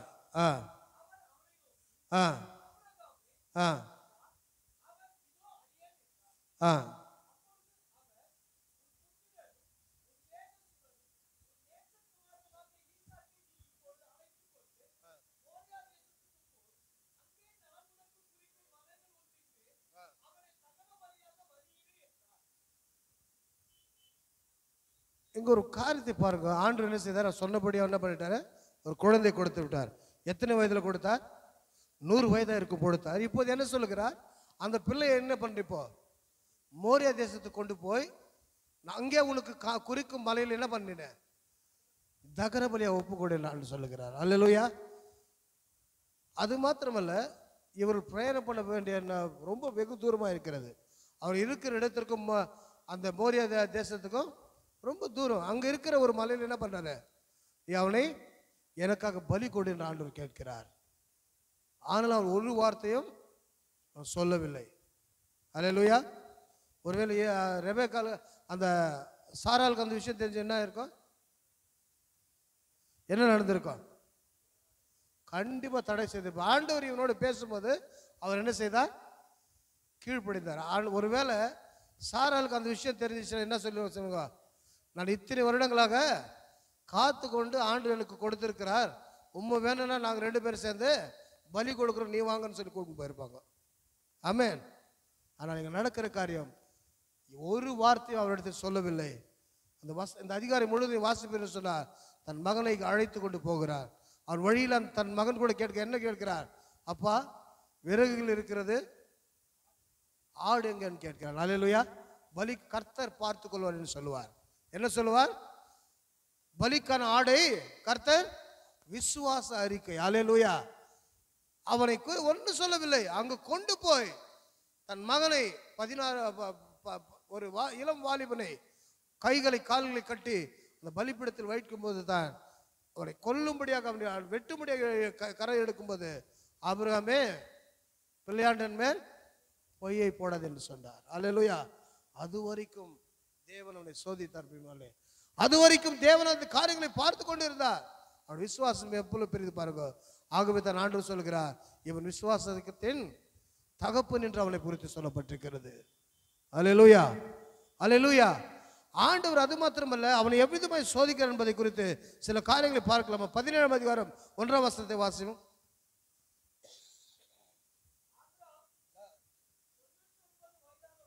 ஆபிரகாம் 99 வயதான பொழுது கர்த்தர் ஆபிரகாம் தரிசனமாகி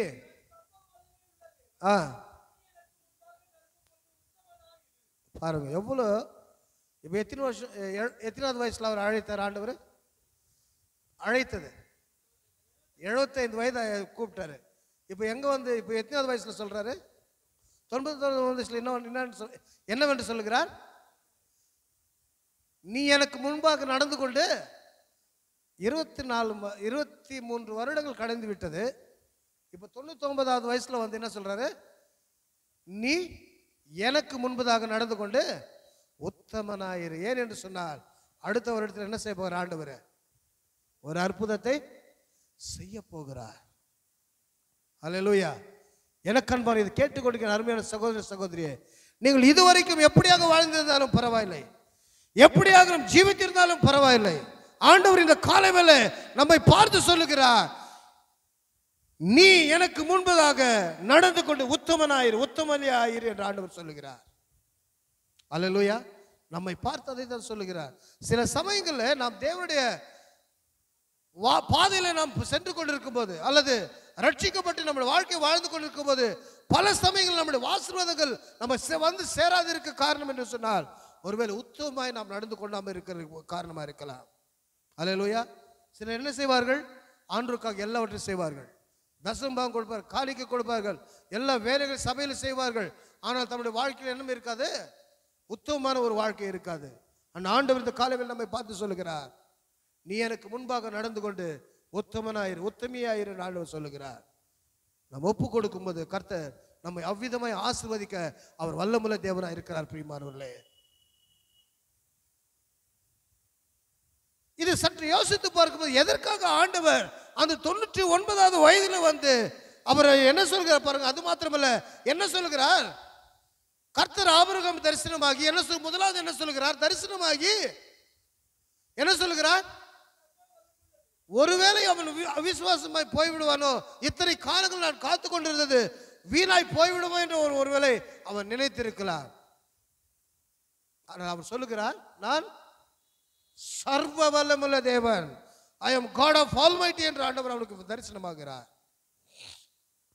அல்லேலூயா. இல்லாதவள் இருக்கிறவனுமாக பெயர் சொல்லி அழைக்கிற தேவன் அவர். 4 நாட்கள் நாறிக்கொண்டிருந்த லாசருவை வெளியே வா என்று சொல்ல ஒரே ஒரு வார்த்தையினால அவன் வெளியே வந்தான். பிரியமானவர்களே, அப்படிப்பட்ட வல்லமுள்ள தேவன் நம்முடைய தேவன். ஆகவே தான் அவன் சொல்லுகிறான், முதலாவதாக தரிசனம் கொடுத்து அவனை பார்த்து சொல்லுகிறார், நான் சர்வ வல்லமுள்ள தேவனா இருக்கிறேன். எப்படி இருக்கிறேன்? நான் சர்வ வல்லமுள்ள தேவனா இருக்கிறேன். இந்த நொடி பொழுது உனக்கு அற்புதத்தை செய்ய எனக்கு வல்லமை உண்டு. ஆகவே நீ எனக்கு முன்பதாக நடந்து கொண்டு உத்தமனாயிரு. ஆமென்.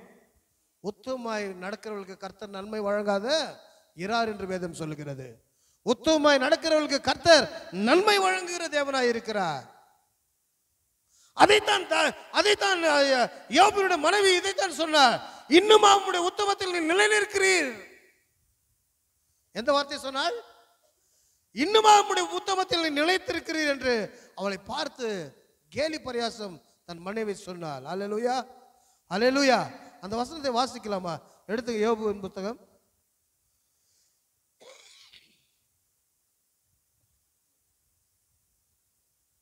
2ஆம் அதிகாரம் 9ஆம் வசனத்தை வாசிக்கிறான். அப்போது அவன் மனைவி அவனை பார்த்து, நீர் இன்னும் உத்தமத்தில் உறுதியாய் நிற்கிறீரோ? பாருங்க எவ்வளவு தந்திரமா பிசாசு கிரியை செய்றான். அல்லேலூயா. அப்படி என்ன சொன்னாலும் அவள் எவ்வளவு உத்தமமா இருக்கும் பாருங்க. எல்லா ஆசையெல்லாம் இழந்து விட்டது.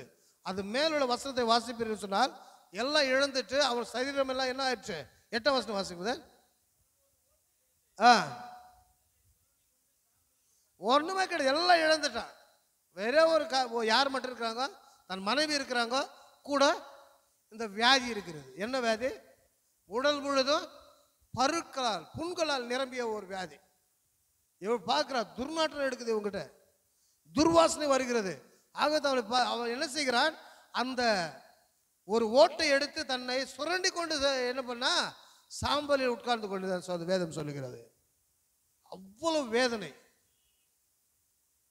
அவ்வளவு ஒரு பயங்கரமான சூழ்நிலை. எப்போது ஒரு ஓட்டை எடுத்து சுரண்டி கொள்வார்கள்? இந்த சொரியாசிஸ் வியாதி வந்தவங்களை பார்த்துருக்கீங்களா? அவங்க பாரு எப்போ பாரு என்ன பண்ணுவாங்க, ரத்தம் வருகிற வரைக்கும் என்ன பண்ணுவாங்க, தங்களை சொரிஞ்சுக்கிட்டே இருப்பாங்க. இதே நிலைமை தான் யாருக்கு இருக்கிறது? யோபுக்கு இருக்கிறது. ஆனால் தன் மனைவி சொல்லுகிற பாருங்க, நீ இன்னும் உம்முடைய உத்தமத்தில் உறுதியாய் நிற்கிறீரோ. அல்லேலூயா. இந்த உத்தமம் தான் ஒரு மனுஷனை உயர்த்தும் பிரியமானவர்களே. ஆகவே தான் அடுத்து ஆண்டவர் ஆபிரகாமுடைய வாழ்க்கையில அற்புதத்தை செய்ய போகிறார், ஒரு அதிசயத்தை செய்ய போகிறார். அவர் சொன்ன வாக்குத்தத்தம் நிறைவேறக்கூடிய சமயம் வந்து விட்டது. ஆகவே தான் அவனை பார்த்து சொல்லுகிறார், நான் சர்வ வல்லமுள்ள தேவன், எனக்கு முன்பதாய் நடந்து கொண்டு உத்தமனாய் இரு என்று ஆண்டவர் சொல்லுகிறார். இன்றைய தினத்தை நம்மை பார்த்து ஆண்டவர் சொல்லுகிறார், நான் உன் வாழ்க்கையில் இந்த வருடத்தில் மகிமையான காரியங்களை செய்ய போகிறேன். என்னுடைய வாழ்க்கையில் ஒரு அற்புதமான காரியங்களை நான் செய்ய போகிறேன். உன் மன விருப்பத்தை நான் நிறைவேற்ற போகிறேன். நீ விரும்புகிறது உனக்கு கொடுக்கப்படும்.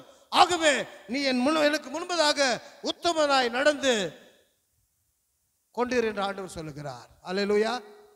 நாம் உத்தமமாய் நடக்க நம்மை அர்ப்பணிக்கும் போது தேவனுடைய அற்புதங்கள் நடக்க சமீபம் என்பதை நாம் அறிந்து கொள்ள முடியும் பிரியமானவர்களே. அல்லேலூயா. அடுத்ததாக நம்ம பாருங்க, இவன் என்ன செய்கிறான்? உத்தமமாய் நடந்து கொண்டிருக்கிறான். இது எல்லாம் நடந்தது நிமித்தமாகத்தான் கடைசியில் என்ன சொல்லுகிறார்?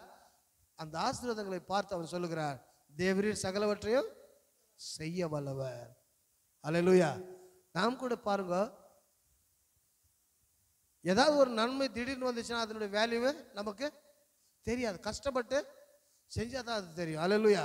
கஷ்டப்பட்டு வருகிற பொருளுக்கும் இலவசமாக வருகிற காரியங்கள் ரொம்ப வித்தியாசம் இருக்கிறது. கஷ்டப்படுகிற காரியங்களுக்கு பின்பாக ஒரு சரித்திரம் இருக்கிறது. அந்த சரித்திரத்தை பார்க்கும் பொழுது எவ்வளவோ அதற்காக அதை பெற்றுக்கொள்ள பல பிரயாசங்களை பட்டதை நாம் பார்க்க முடியும். ஆகவே எனக்கு அன்பானவர்களே, இந்த காலையில் ஆண்டவர் சொல்லுகிறார், நீ எனக்கு முன்பாக பயந்து உத்தமனாயிரு என்று ஆண்டவர் சொல்லுகிறார். கர்த்தருக்கு பயப்படுகிற பயம் நமக்கு வேண்டும் பிரியமானவர்களே. சங்கீதம் 115 சொல்லப்பட்டிருக்கிறது, கர்த்தருக்கு பயப்படுகிற சிறியோரையும் பெரியோரையும் அவர் ஆசீர்வதிப்பார் என்று சொல்லப்பட்டிருக்கிறது. நாம் கர்த்தருக்கு பயப்படுகிற பயம் நமக்குள்ள இருக்கும் என்று சொன்னால் தேவனுடைய ஆசீர்வாதத்தை நாம் அனுபவிக்க முடியும் பிரியமானவர்களே. கடைசியாக அவர் நிலைநிறுத்த வல்லவராக இருக்கிறார் என்று பார்க்கலாம். ரோமர் 14:4 கடைசியாக ஒரு வசனத்தை கடைசியாக பார்த்து முடிக்கலாம். 5ஆவதாக நிலைநிறுத்த வல்லவராக இருக்கிறார். 14:4 பதர். ரோமர் 14:4.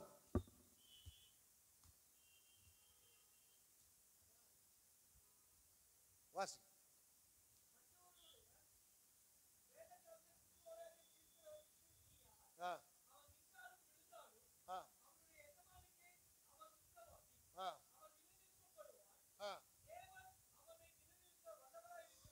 தேவன் அவரை நிலைநிறுத்த வல்லவராய் இருக்கிறார். யார் அவரை நிலைநிறுத்த வல்லவராய் இருக்கிறார்?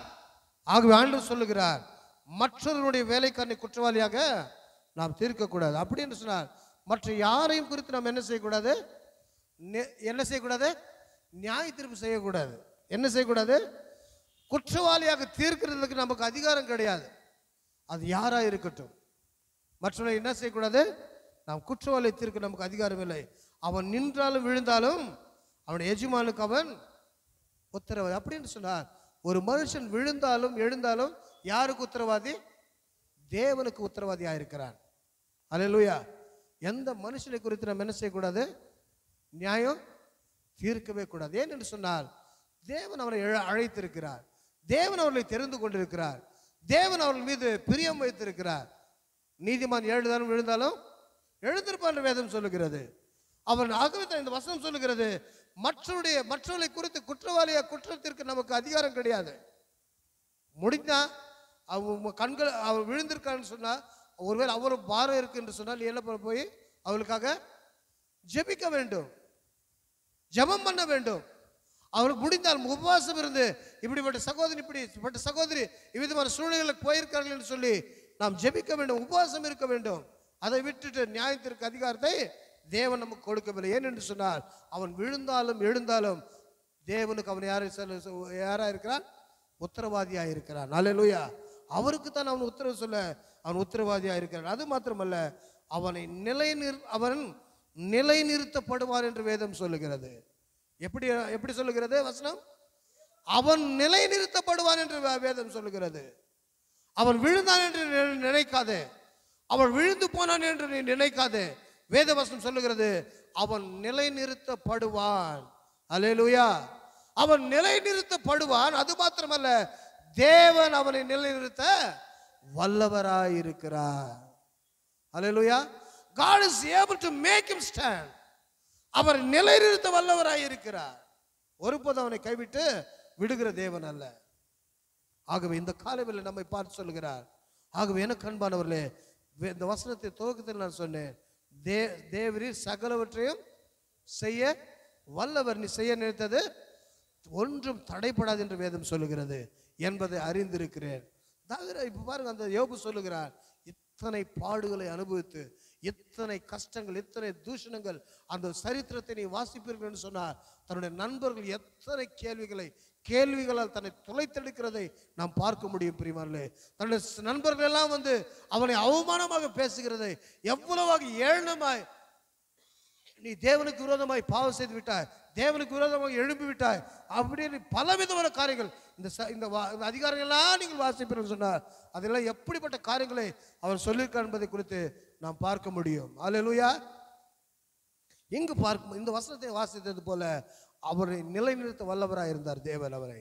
அல்லேலூயா. ஆகவே தான் அது சொல்லப்பட்டிருக்கிறது, அவன் எல்லாவற்றையும் அறிந்தவனாக. கடைசியாக ஆண்டவர் என்ன சொல்லுகிறார்? அந்த பாருங்க, அந்த நண்பர்கள், அவனுக்கு விரோதமாக பேசின நண்பர்களை கூட ஆண்டவர் என்ன சொல்லுவார் பாருங்க. யோபு 42ஆம் அதிகாரம் வாசித்து முடித்து விடலாம்.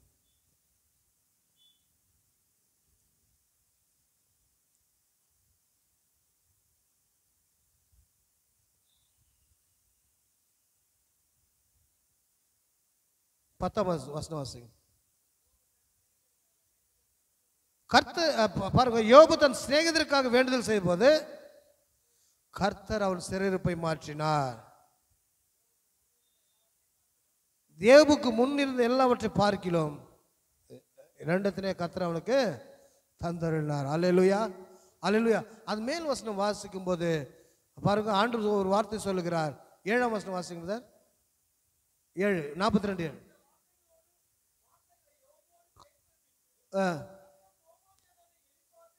தேமானியன் எலிப்பா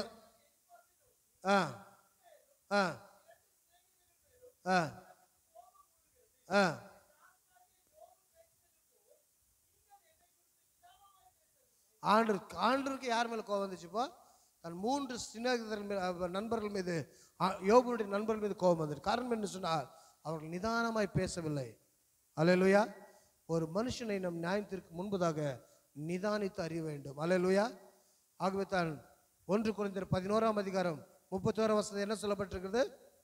நம்மை நாம் நிதானித்தறிந்தால் நாம் நியாயம் தீர்க்கப்பட மாட்டோம். அல்லேலூயா. நம்மை நாமே நிதானித்தறிந்தால் நாம் என்ன செய்யப்பட மாட்டோம்? நியாயம் தீர்க்கப்பட மாட்டோம். அல்லேலூயா. யோபுவோட அது பிற்பாடு பாருங்க, ஆண்டவர் சொல்கிறார் 8ஆம் வசனத்தில், ஆதலால் நீங்கள் 7 காளைகளையும் 7 ஆட்டுக்குட்டி கடாக்களையும் தெரிந்து கொண்டு என் தாசனாகிய யோபுவினிடத்தில் போய் உங்களுக்காக சர்வாங்க தகன பலிகள் இடுங்கள். என் தாசனாகிய யோபு உங்களுக்காக வேண்டுதல் செய்வான். நான் அவன் முகத்தை பார்த்து உங்களை உங்கள் புத்தியினத்துக்கு தக்கதாக நடத்தாதிருப்பேன். என் தாசனாகிய யோபு பேசினது போல நீங்கள் என்னை குறித்து நிதானமாய் பேசவில்லை என்றார். அப்போது தேமானியாக எலிப்பாசும் சூகியனான பில்தாதும் நாகமத்தியனான சோப்பாரும் போய் கர்த்தர் தங்களுக்கு சொன்னபடியே செய்தார்கள். அப்போது கர்த்தர் யோபுவின் முகத்தை பார்த்தார். அல்லேலூயா. பாருங்க, யோபு தன் சிநேகிதருக்காக வேண்டுதல் செய்யும்போது கர்த்தர் அவனுடைய சிறையிருப்பை மாற்றினார். உங்களுடைய வாழ்க்கையிலும் என்னுடைய வாழ்க்கையிலும் நம்முடைய சிறையிருப்புகள் மாற வேண்டும் என்று சொன்னார். நாம் செய்ய வேண்டிய ஒரே ஒரு காரியம், அழிந்து போகிற தேசத்துக்காக, அழிந்து போகிறதுக்காக, ஜனங்களுக்காக, அழிந்து போகிற நம்முடைய இன ஜன பந்துக்களுக்காக நாம் திறப்பில் நிற்க வேண்டும். பிரியமானவர்களே, தேவரை நோக்கி ஜெபிக்க வேண்டும், ஆண்டவரை நோக்கி வேண்டுதல் செய்ய வேண்டும். அந்த வேண்டுதல் செய்யும் போது கர்த்தர் பெரிய காரியங்கள் செய்வார். அல்லேலூயா. அல்லேலூயா. அல்லேலூயா. ஆண்டவர் சொல்லுகிறார், நாம் என்ன செய்ய வேண்டும்? அழிந்து போகிற ஜனங்களுக்காக வேண்டுதல் செய்வர்களாக இருக்க வேண்டும். அழிந்து போகிற ஜனங்களுக்காக வேண்டுதல் செய்யக்கூடியவர்களாக நாம் காணப்பட வேண்டும். அப்போது நம்முடைய சிறையிருப்பை மாற்றி விடுவார். அல்லேலூயா. உங்களுடைய வாழ்க்கையில் சிறையிருப்பில் இருக்கிறதா? உங்கள் வாழ்க்கையில் போராட்டமான காரியங்கள் இருக்கிறதா? நீங்கள் மற்றவர்களுக்காக ஜெபித்து பாருங்கள், மற்றவர்களுக்காக வேண்டுதல் செய்து பாருங்கள். ஆண்டு உங்கள் சிறையிருப்பை மாற்றுவார். நீங்கள் இழந்த எல்லா இவற்றையும் 2 மடங்கு ஆண்டவர் தருவார். அப்போது நீங்களும் ஆண்டவர் பார்த்து யோபுவை போல சொல்ல முடியும், தேவரீர் சகலவற்றையும் செய்ய வல்லவர், நீ சகலவற்றையும் செய்யவில்லை, நீ செய்ய நினைத்தது தடைப்படாது என்பதை அறிந்திருக்க என்று நீங்கள் சொல்ல முடியும். அல்லேலூயா. அநேக சமயம் வாழ்க்கையில் ஆசீர்வாதம் பெற்றுக்கொள்ளாமல் இருக்க காரணம் என்ன? அநேக சமயங்கள் தேவன் கொடுக்கக்கூடிய நன்மைகளை பெற்றுக்கொள்ள இருக்காத காரணம் என்ன? நாம் மற்றவர்களுக்காக யோபுவை போல வேண்டுதல் செய்யாத நிமித்தமாகத்தான், மற்றவர்களுக்காக திறப்பில் நிற்க முடியாதபடி தான். 144 கோடி ஜனங்கள் இருக்கிற இந்திய தேசத்துக்காக நாம் ஜெபிக்கிறோமா? அல்லது 6 லட்சத்துக்கு மேல இருக்கிற அந்தமான் நிக்கோபாரில் இருக்கிற ஜனங்களுக்காக நாம் திறப்பில் நிற்கிறோமா? யோசித்து பார்க்க வேண்டும். நம்முடைய சிறையிருப்பு மாறாது இருக்க காரணம் மற்றவர்களுக்காக நாம் ஜெபிக்காத நிமித்தமாகத்தான். ஆண்டவர் சொல்லிக்கிறார், என் நாமம் தரிக்கப்பட்ட ஜனங்கள். கடைசியாக இந்த வசனத்தை வாசித்து முடிக்கலாம். 7:14 வாசிங்க பார்க்கலாம். 7:14 2 நாளாகமம் 7:14 2 Chronicles 7:14. என் நாமம் தரிக்கப்பட்ட என் ஜனங்கள் தங்களை தாழ்த்தி ஜெபம் பண்ணி என் முகத்தை தேடி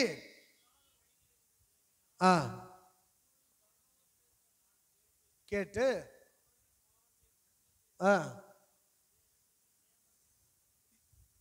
தேசத்துக்கு சேமம் வரணும்னா யார் காரணம்? அப்போ என் நாமம் தரிக்கப்பட்டது ஆண்டு சொல்றார். அப்போ நம்மளாம் யாரு? அவருடைய நாமம் தரிக்கப்பட்டவர்கள். நாம ஜனங்களை நம்ம தாழ்த்தி ஜெபம் பண்ணி அவருடைய முகத்தை தேடி நம்முடைய பொல்லாத வழிகளை விட்டு திரும்புற வரைக்கும் தேசத்துக்கு என்ன கிடைக்காது? சேமம் கிடைக்கவே கிடைக்காது. அது அந்தமான் நிக்கோபாராக இருக்கட்டும், அல்லது பாரத தேசமாக இருக்கட்டும், அல்லது எந்த கண்ட்ரியாக இருக்கட்டும், அவருடைய நாமம் தரிக்கப்பட்ட ஜனங்கள் என்ன செய்ய வேண்டும்?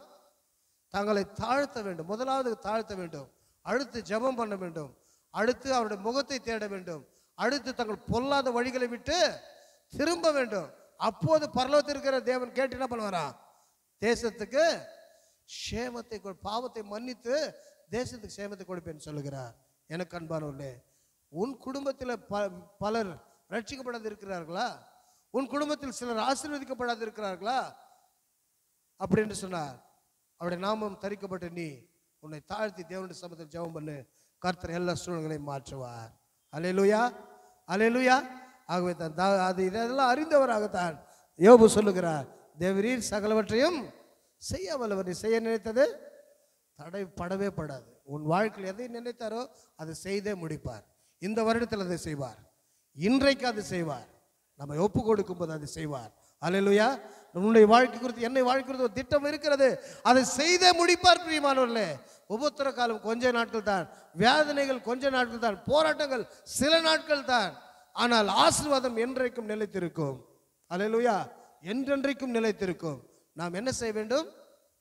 நாம் தேவனுடைய சமூகத்தில் விசுவாசத்தோடு அறிக்கை பண்ணும், தேவரீர் சகலவற்றையும் செய்ய வல்லவர், நீ செய்ய நினைத்தது தடைப்படாதுப்பா, நான் விசுவாசிக்கிறேன்ப்பா, எல்லாவற்றையும் ஒப்பு கொடுத்துறேன்ப்பா, உமக்கு முன்பதாக நான் உத்தமனாய் நடந்து கொள்கிறேன்ப்பா, உமக்கு பயந்து உத்தமனாய் நான் ஜீவிப்பேன்ப்பா என்று ஒப்பு கொடுத்து நாம் காத்திருக்கும் போது நம்முடைய வாழ்க்கை எதை செய்ய நினைக்கிறாரோ அது எந்த வல்லமையாலும் எந்த சக்தியாலும் அதை தடுத்து நிறுத்த முடியவே முடியாது.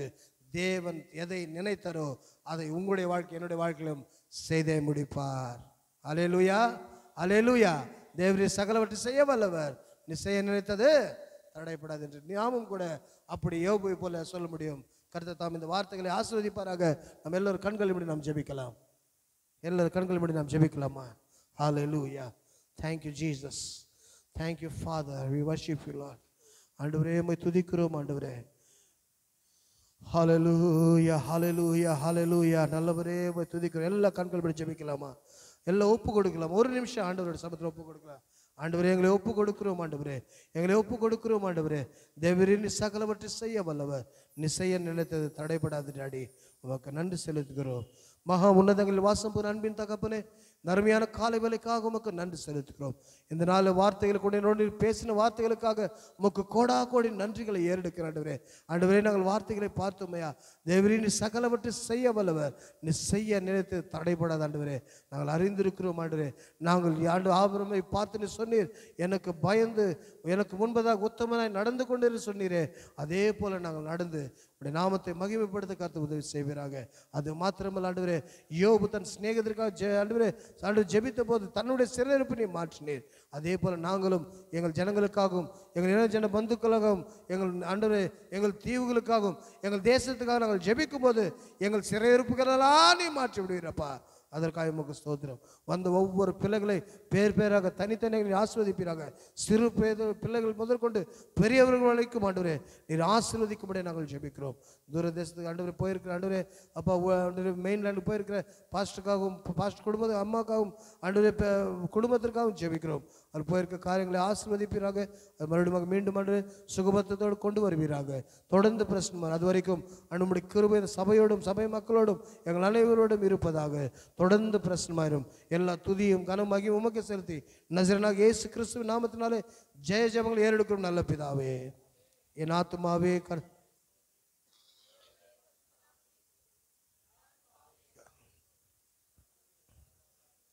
ஆமென். நமது ஆண்டவராகிய இயேசு கிறிஸ்துவின் கிருபையும் பிதாவாகிய தேவனுடைய அன்பும் பரிசுத்த ஆவியினுடைய அந்யோன்ய ஐக்கியமும் சந்தோஷம் சகவாசம் நம் அனைவரிடம் சகல பரிசுத்தவான்களிடம் அவர் வருகை வரைக்கும் என்றென்றைக்கும் நிலைத்திருப்பதாக. ஆமென். ஹல்லேலூயா, ஹல்லேலூயா.